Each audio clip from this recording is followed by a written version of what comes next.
మేఘాల్లో సన్నాయి రాగం మోగింది, మేళాలు తాళాలు వినరండి.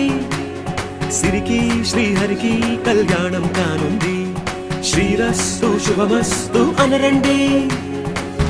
అచ్చ తెలుగింట్లో పెళ్లికి అర్థం చెప్పారంటూ, మెచ్చదగు ముచ్చట ఇది అని సాక్ష్యం చెబుతామంటూ, జనులంతా జై కొట్టేలా జరిపిస్తామండి. అందాల కుందనపు బొమ్మవని జత చేరి